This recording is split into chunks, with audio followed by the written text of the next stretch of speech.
Thank you very much for inviting me. My name is Claerbout. I'm working for the government of Flanders. I'm working within the Department of General Government Policy, and I'm actually coordinating all the work being done on sustainable public procurement. In my presentation, I will say something on the context of sustainable public procurement, our target, our action plans, and I will present to you the very inspiring case of the city of Ghent. First, a few words on the context. I guess by now everybody knows that public services are very important economic actors in Europe. In fact, they're the biggest buyer on the European market and actually account for almost 20% of the GDP of Europe. So public authorities are able to influence the market towards more sustainable services, more sustainable products, and the message to the people, to the procurers, is use the purchase power of your organization. Of course, in times of crisis, the context is slightly different. I mean, we're facing cost savings, we're facing no extra money for sustainable policy. We have to go back to the core business. Doing more with less is the message. And then, of course, the question is it possible to increase sustainable policy deliverables? Well, sustainable public procurement will not be a priority unless you're able to first express the sustainability gains in financial terms, and second, demonstrate that public procurement is an important strategic partner. And it is. It's a very important strategic partner to reach certain policy goals, like environmental goals, social goals, stimulate innovation, in short, to have more value for money. And that's how the government of Flanders wants to use the instrument of public procurement to play an exemplary role as a government.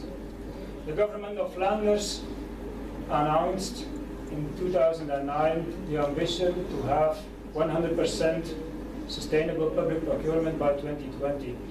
And we work with four action plans, each time 3 years, and we are almost halfway now. And then is the question, what did we reach? What did we start with, and where are we right now? One of the first things we did was to install a central support center, which actually supports the procurers with legal and practical support. It's a help desk. We also have a help desk for local authorities. We focus on the framework contracts, just like the previous speaker said. We have guidelines as well developed for social considerations, set up some pilot projects, use life cycle costing. We were working on the reuse of materials, monitoring what we did, and of course, increasing the communication. We developed objectives and actions for a lot of product groups. We have guidance for them, criteria. We implement them in the contracts. That's where we are right now. But, as you may know, we had elections this year, and within the framework, within the policy agreements, the policy documents from the government, we have some new lines of action. One of the first is to raise the maturity standard for the procurement organization. And this is quite important because within the government administration of Flanders, the procurement is not fully centralized yet. And we have been working on the framework contracts, but not all entities are making use of this framework contract. So one of the first things we have to do is make it obligatory to make use of them. So entities can only procure themselves if there's no existing central framework contract.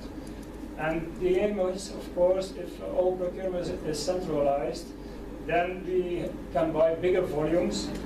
We also choose to buy less diverse, and of course it will result in cheaper procurement. But much more important than the first issue of raising the maturity standard is the choice we made to making procurement as a strategic partner, to use it as a leverage for sustainability and for innovation, and on the other hand for cost-efficient use of public money. what are the challenges we face? The next steps, as I said, professionalization of the procurement function is the first one. We already have a sustainable strategy for public procurement, but we have to work on a strategic-driven procurement process.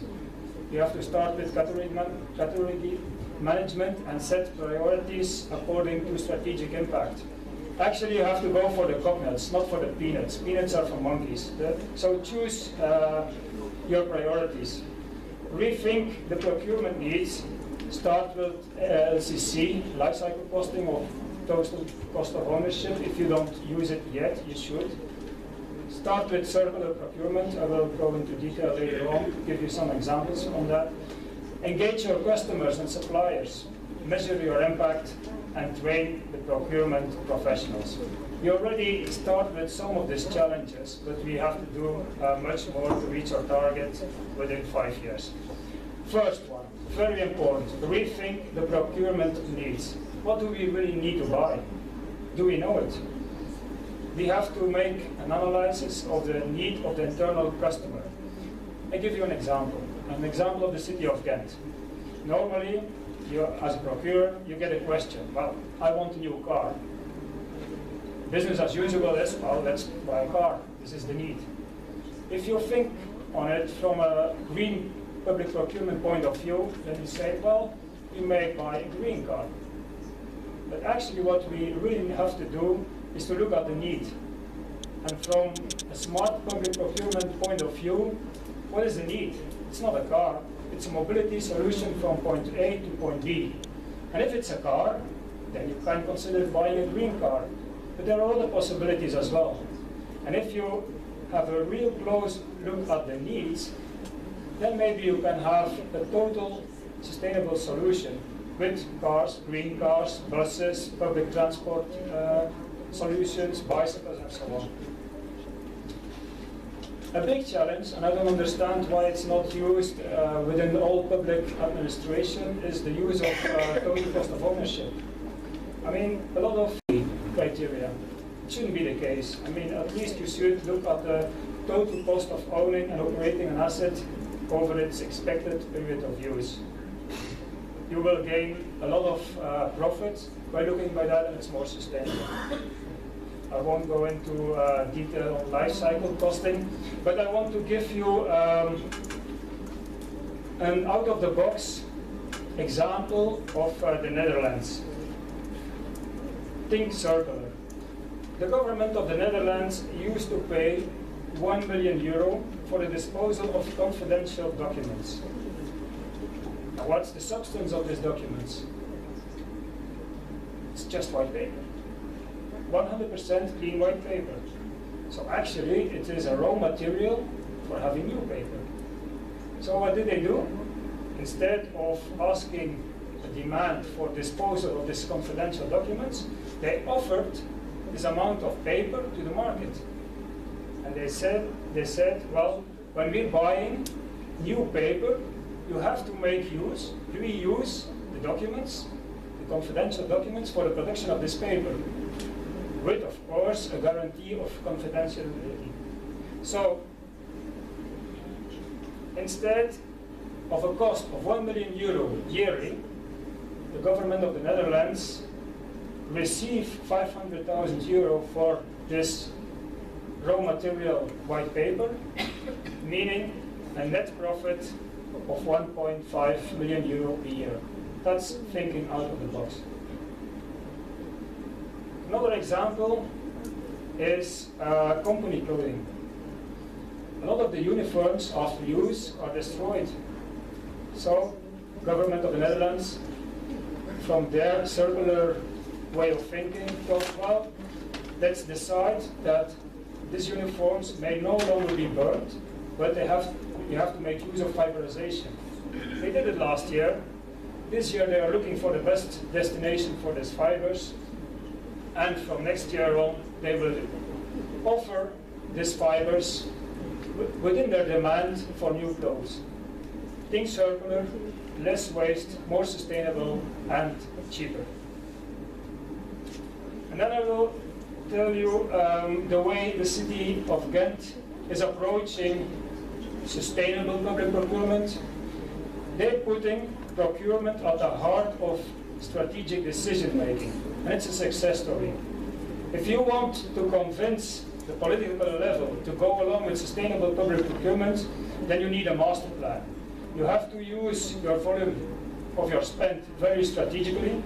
You have to be aware that the total cost of your spend over the life cycle cost, something is wrong here, I guess, has to be reduced. And you also have to be able to reduce the cost of the public procurement process. In the city of Ghent, they developed a strategy. And the strategy is quite simple. You have to be aware that procurement, with this enormous buying power, is a very important instrument to reach strategic goals. So these are the strategic goals the government of Ghent decided that procurement should strive for. Let's give you some examples. One of the strategic goals of the city of Ghent is to be a climate neutral city by 2050. And then the question to the procurement agency is, so the question for the procurers is, how can procurement add-on contribute to CO2 emission reductions? And this without spending extra money. Another one of the policy goals of the city of Ghent is to create jobs for unemployed youth. Again, the question to the procurers are, how are you using the procurement projects, framework contracts, in order to give chances to this young generation entering the labor market? And what's so extraordinary about their approach is that they don't need extra money. Because if you go to the policy level and say, well, we want to procure more sustainable and we need more money, well, they say, no, it's not possible. You have to make use of strategic procurement, use your spend volume in order to reach your strategic goals, and at the same time, try to be more cost efficient and reduce the total amount of costs. So this is the strategy of the city of Ghent. And for the people in this room, to conclude, the instrument of public procurement is a very important one. It's an instrument of change. Use it. And if you don't see the whole staircase right now, just take the first step. Martin Luther King. Thank you very much.